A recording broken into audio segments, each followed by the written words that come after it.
Hi, Alan, and welcome to Entrepreneurcast. It's such a great pleasure to have you with us today. A real pleasure to be here, Svietlana. So, Alan, before we get going with the business side of things, tell us a little bit about who are you outside of your business and what do you enjoy doing in your spare time? Interesting first question, Svetlana. I'm outside of my business. I'm involved in fitness. I'm a runner. I run half marathons and 10Ks. I also get involved as a volunteer, helping out with athletics events and things like I've helped at the Olympics and Paralympics and Commonwealth Games and so on. Hoping to be at the World Athletics Championships this year. Also very interested in music. I support a lot of local musicians. In my web radio show, I play music from people who are still trying to get a contract with a label, so I go to lots of gigs, and obviously I relax with my family, which is the best thing of all. Wow, I didn't know all of that about you, so Okay. that's exciting. Alan, what about the business? Mhm. What is it that you do, and what inspired you to start it? I'm a reputation manager, so I run a company called Media Coach Co UK, and we help to manage people's reputations, and that includes very large organisations, multinational organisations, luxury hotels, which is a sector I work with particularly, but also smaller companies and even some high-profile individuals as well. And what I do with them is I help them to communicate effectively about their reputation. So that could be on broadcast media, so I do media training with them. It could be speaking. I've been involved in the speaking world for a very long time as well. Or it could be on social media.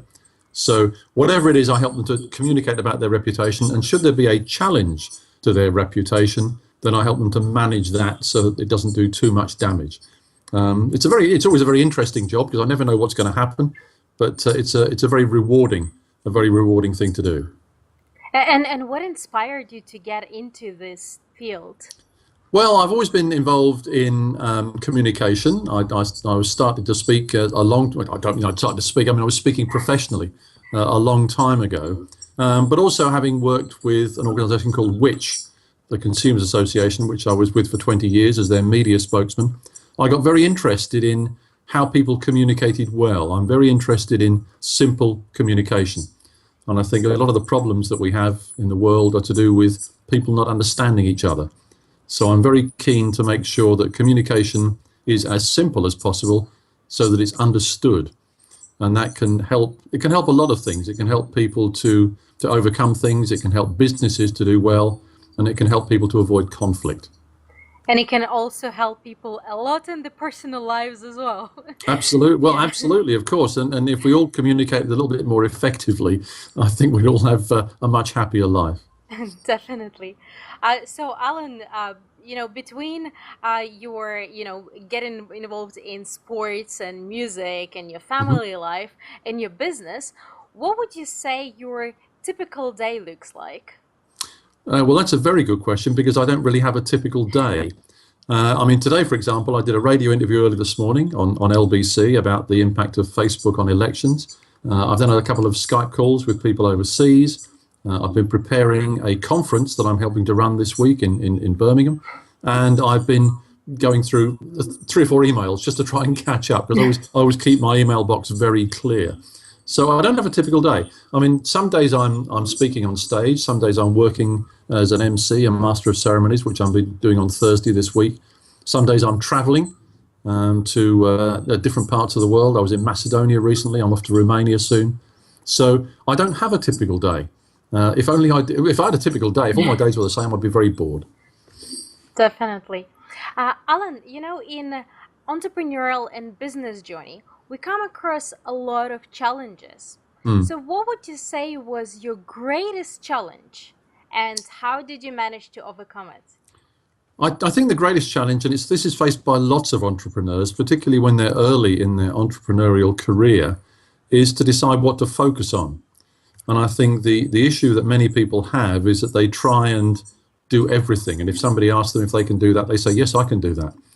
And the thing is, you can't be good at very many things. And you can't be excellent at probably more than 1 or 2 things. And therefore, deciding what to focus on and deciding how to spend your time is a challenge. And I found that certainly when I was starting out, I think I'm no different to anybody else. I wasn't exactly sure what I should be doing, what I should be specializing in. And to be perfectly honest, I took some work that I shouldn't really have done. I got involved in some things that I wasn't best at, and perhaps I should have passed on to somebody else. That's a lesson. It's a hard lesson to learn, particularly for entrepreneurs when we're starting out, because we want to make the business successful. And what that means is we'll take almost any work that's been offered, and we'll say we can do that. But I think it's a huge mistake. I think the sooner that you can specialize, if you can overcome that feeling of having to do everything that people ask you to do, and say, no, I won't do that. I'll pass that on to somebody else. Or, well, I'm not the best person for that. You should be talking to so-and-so. Like that's a really hard lesson to learn, but it's one of the most important things to make an entrepreneurial career successful. Definitely. And how did you manage to deal with that and, say to certain work no, and then kind of figure out what do you want to actually specialize in and get known for? Well, the easiest ways, well, the easiest way to do that is to listen to what your clients and customers tell you. And that, again, that can be quite a tough thing.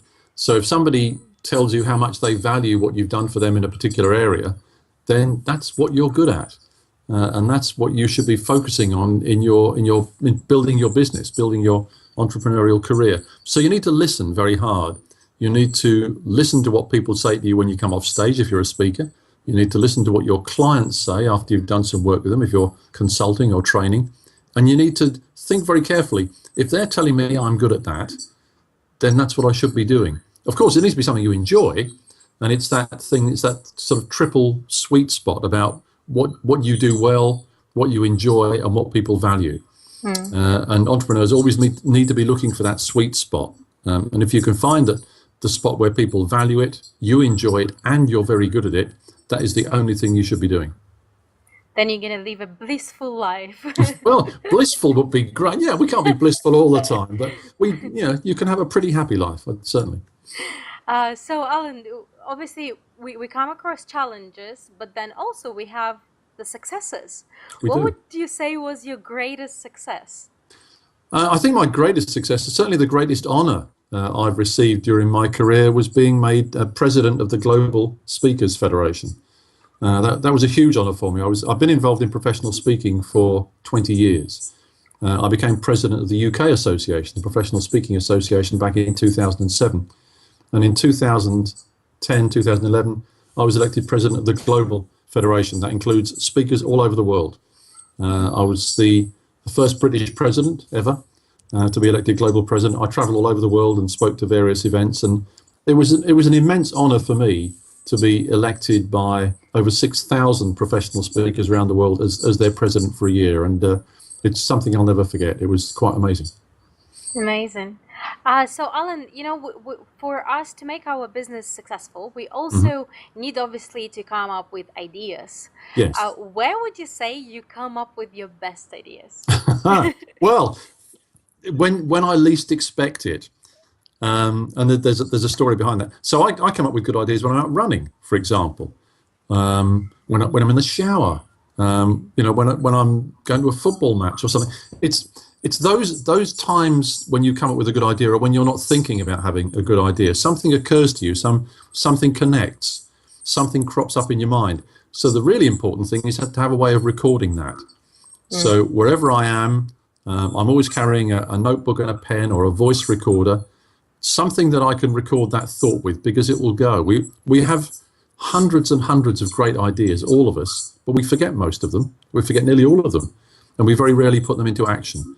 So I think that the creativity comes when you least expect it. It's kind of when your brain is idling, I suppose, when it's not too busy doing something else. An idea will pop into your head. So my view is that creativity comes at any time. You can't be creative. And I remember I was once visiting a PR company, and they had this sort of brightly coloured room with a green door and red, pink and blue walls. And I said, "What's that?" And they said, "Oh, that's the creativity studio. That's where we go and want to be creative." And I said, "Does it work?" And they said, "No, not really." because you can't decide to be creative. So I think the answer to your question is ideas come at any time. The importance is to be able to capture them. Amazing. Alan, throughout our life journey and entrepreneurial journey, we come across a lot of people who inspire us. Yes. And I'm sure you're an inspiration to a lot of people. Oh, But that's nice of you to say. but you yourself, Alan, do you have people who inspire you or so-called personal heroes? I do. I have two particular personal heroes that I'll tell you about. One of them is a photographer. His name was Henri Cartier-Bresson, French photographer. He died a few years ago, and he founded something called the Magnum School of Photography. And the reason I loved him, well, basically, my father was a photographer as well, so I learned to, develop pictures back in the days of dark rooms, and that was, it was quite a thing. And I'm still a photographer. I'm still very interested in photography. But the thing about Henri Cartier-Bresson was that he developed a technique called the decisive moment. And he was a photographer who didn't do any work at all in the darkroom or in the studio.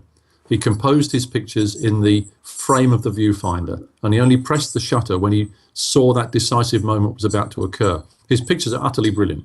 If ever you get the chance to see Cartier-Bresson's photographs, they are absolutely superb, and he just took them as he saw them. So he always looked for that decisive moment. And years later, I met up with one of his fellow members of the Magnum Photography Collective, a man called Elliot Erwitt. I met him at a photography exhibition in London, and we were the only people there. I went to a book signing, and nobody else turned up, Wow. except Elliot, who was signing the book. So we had a half hour together, and I said, "Did Cartier-Bresson ever teach you anything?" And he said, "Yes, he did." He said, "You have to learn your skills and seize the decisive moment." And I thought that was a great advice for an entrepreneur, actually, Hmm. to learn your techniques, learn your skills, and then seize the decisive moments. That's one of my heroes. The other one was a journalist, and no surprise there because I was a journalist myself.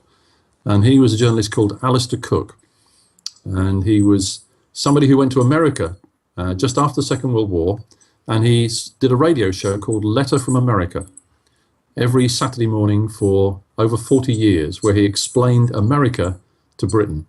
And I thought that was marvelous. I met him a few times, so I was able to ask him personally for advice. He was a huge hero of mine. And I said, "What advice would you give a journalist?" And he said, "Never miss a deadline, never waste a word." So that, never miss a deadline, never waste a word, is something that's in my head every day. So my two heroes, Henri Cartier-Bresson and Alistair Cook. Amazing. It's also great to be able to meet your personal Oh, heroes. yes, wonderful. I wish I'd met Cartier-Bresson, but I never did. But Mm. yeah, it certainly is.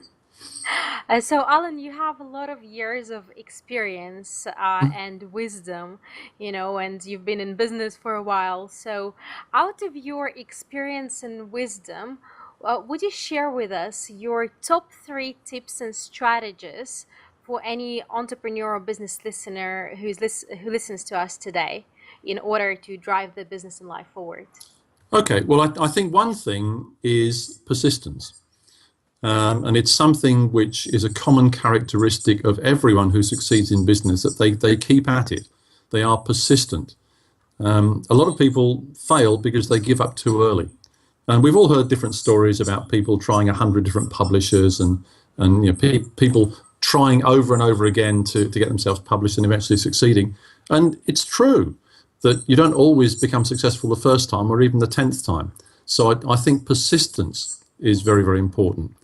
I also think consistency is very important, that you need to be consistently excellent.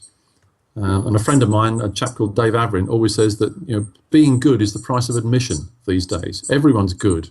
Everything's good. What you have to be is consistently excellent. Mm. And if you're consistently excellent, if you're always doing the best you possibly can with your clients and with the products and services you're producing, then you will do well. So it's persistence, it's consistency, and I think the third thing is to be innovative. Nobody wants more of the same. People want something which is slightly different. That doesn't mean it has to be radically different, but it has to be different enough so that people appreciate it and talk about it. And certainly working in the world of hotels, as I do some of my time, you notice the hotels that do things a little bit differently. They're the hotels that people talk about because they've had an experience which is unusual, but better than somewhere else. So I think if you're persistent, if you're consistent, and you're innovative, then you will succeed. So Yeah. for people who are not very creative, how Mm. would you say should they, become creative and try and do something different? Because I know a lot of people struggle Mm, with that. They they yeah. they say, oh, I can do, so they would take an idea that somebody already has and kind of do it almost the same, more or less copy it. And a lot of people kind of succeed for a short period of time that way, but Mm. they don't know how to make it different. So how do they become different? Well, it's an interesting one. I often hear people say, "Oh, I'm not creative. I can't come up with anything. I don't have ideas." It's really interesting because I'm chair of governors at my local infant school. So the children there are aged 4 to 7 years old, and I know that I'm in the school often with the teachers, and I'm working with them. And if the teacher says, "Can anybody here draw a picture?" they all put their hands up. "Can anybody here make up a song?" they all put their hands up. They're all creative. Everyone has creativity in them. It somehow gets knocked out of people, or people forget that they're creative. So I think the first thing I would say is that everybody actually is creative. They've lost it somehow, and they need to find ways of recovering that. And there are various things you can do. But also, as you say, you might work with creative people. You might have a partnership or collaboration with somebody who is creative. I think that the really important thing is not to keep doing more of the same. I think, as you said there in your question, people do copy people, and that works for a while, but it doesn't sustain. So you need to either bring out your creativity, and we really are all creative. We all got creativity within us, or you need to find somebody you can work with who is creative and innovative. And very often it comes back again to what I was saying about speaking to your customers, speaking to your clients, because your clients will say, "Well, I love your service," or "I love your product, if only it did this." And they will tell you exactly what you need to do to innovate, and that you need to listen to them. Amazing. Thank you for sharing that with us. Alan, throughout your journey, did you come across any kind of resources that made your life easier? Well, yeah, a number of things.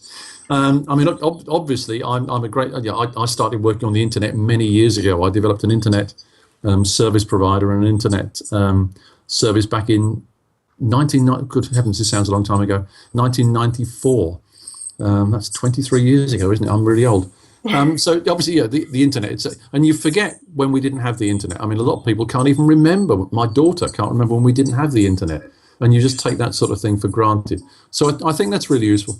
But I think in addition to that, I use tools to tell me, when I'm doing too much work. So I've got everything is chunked up in terms of time. So I use apps, obviously, to make sure that I'm not working too hard. The other, I think the most important thing is I schedule in downtime as well, and there are apps that will help you do that. I like to meditate. There are apps. I'm very big on apps, as you can tell, because I find them particularly useful. In terms of a resource that I find really helpful, I think there's so much out there at the moment that I think you should focus in on what you enjoy. And if there's something that you find really useful, I mean, there used to be a great thing called Alertbox. I don't even know if it's still going, run by something called Jacob Nielsen, which was a tremendous resource that helped people design interfaces. And I remember I used it. And I met it was Professor Nielsen, I think he is now, Jacob Nielsen, and he was absolutely brilliant. So that if that's still there, I haven't looked at it for years, but if it's still there, Alertbox is a great resource. But I would just say find what works for you and focus on that, and find a way of making sure you don't work too hard and you take plenty of relaxation too. Awesome. Thank you for sharing that. Alan, I come across a lot of people who say that at some point in life, they came across a book that changed their life. Yeah. Did you have such a book? And if you did, what was it? Yes. I've got a number of books that I've read like that. So can I give you two? Would that be all right? Sure. Yeah. Okay. Again, fairly unusual, a little bit off the wall. One is called Save the Cat by a man called Blake Snyder. Blake Snyder was a Hollywood scriptwriter. He wrote a number of films, and I read his book while I was in California. And I rang the publisher to see if he'd written any other books, and the publisher said, "Would you like to ask him? He's here in the office," which was one of the weirdest coincidences of my life. And the very next day I was having dinner with him in his favourite restaurant in Rodeo Drive in Hollywood and having a chat with him. And the book itself, Save the Cat, is about the structure of film, but it's really about the structure of stories. And how I found that life-changing is that I suddenly realized that stories have a very similar structure. Films have a similar structure, stories, speeches, all sorts of things have a very similar structure. And if you know what that structure is, it makes it much easier to tell stories. And as we all know, telling stories is what helps us to get a message across to our clients and customers. So I found that an absolutely brilliant book. Sadly, he died a few years ago in New York, but a brilliant man, Save the Cat. And the other one that I think is brilliant is by a singer-songwriter called Jimmy Webb. And the book is called Tunesmith. I think it may even be out of print now. I can see it on my bookshelf as I'm talking to you right now. Tunesmith is about the art of creativity when it comes to writing songs. Jimmy Webb was he's still around, a great American songwriter. He used to write for a singer called Glenn Campbell. He wrote songs like By the Time I Get to Phoenix and Galveston and Wichita Lineman and some absolutely wonderful songs. But the book itself, Tunesmith, is about how to be creative. So there you are, there's a creative resource. So those two books, Save the Cat and Tunesmith, I found absolutely inspiring. Awesome, thank you. And I believe you're an author as well. Am I right? I am. That's right. So would you tell us a little bit about your own books as well? Well, it's very kind of you to ask. I've written 6 books now. Wow. I'm on my 7th right now. They're all about communication. So I've written one called The Pocket Media Coach, which is about how to work on radio and TV. One called Media Masters that I co-wrote with a man called Jeremy Nicholas, a friend of mine on TV and radio, and that was about how various people work well. We interviewed some celebrities about how they worked on radio and TV. I wrote one called Ping about social media. I'm trying to think. Sorry, this is awful to try and remember the books. 101 media tips, 101 speaking tips. My latest book is called The Exceptional Speaker, which I co-authored with my friend Paul Dutoit from South Africa. And that's a book I'm really proud of. It's 85,000 words, everything that the two of us, Paul and I, know about speaking. So that's called The Exceptional Speaker. And I'm working on one now called Avoiding the Pins, How Not to Burst Your Reputation Balloon. Actually, it's got a different subtitle to that, but it's a little bit rude, so I better not say it. And when that book will be out? That book will be out in January next year. Amazing. So Alan, again, you have a lot of years of experience, and you've done a lot of things. You authored, 7th book now, Yep. and you've been traveling the world and speaking all over the world. You've been the president of the Speaking Association. Yep. You've done so much stuff. But what is next for you? What's your next big goal, dream, aim?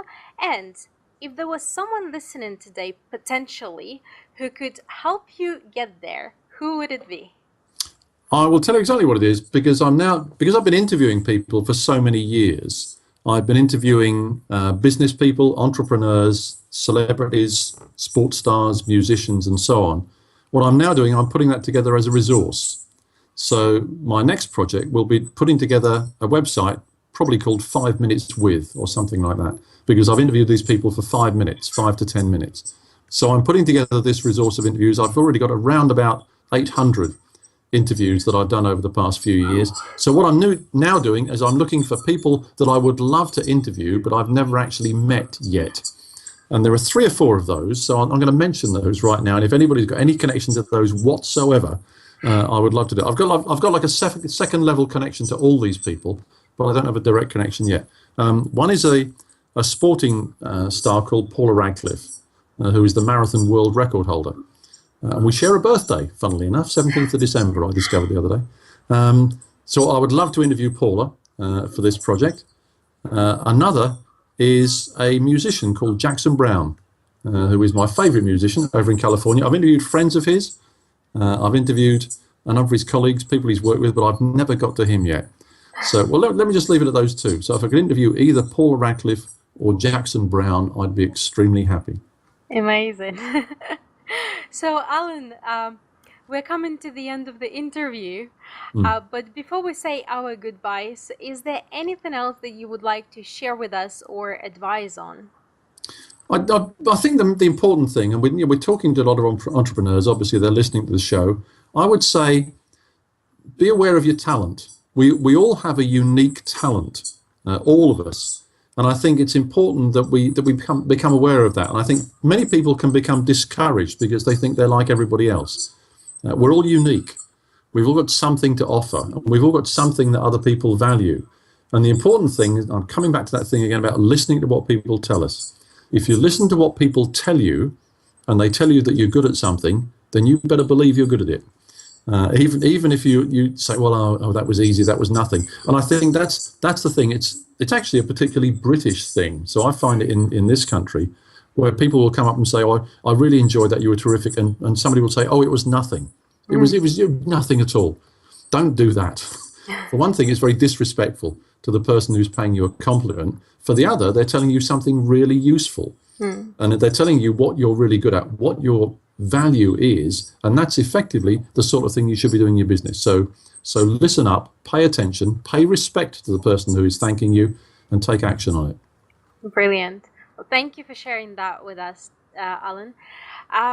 What is, for anyone who would like to get in touch with you, what's the best way to connect, follow you, or get in touch in any way? I'm very easy to find. I'm known as the Media Coach. So if you look up Media Coach on Twitter, if you look up Media Coach on Facebook, or if you just look it up on the web, you will find me. My website is mediacoach.co.uk, and no surprise, my email address is alan@mediacoach.co.uk. And if anybody wants to get in touch and would like my free weekly newsletter, or my free web radio show, or my free weekly video, all of which I freely give away, just drop me a line, alan@mediacoach.co.uk, and I will send it to you. Amazing. Well, thank you so much for finding the time to come on the show today. It's been a great pleasure to have you, and I look forward to seeing you in London. Absolute pleasure. Thank you very much for the opportunity. It's been a great honor.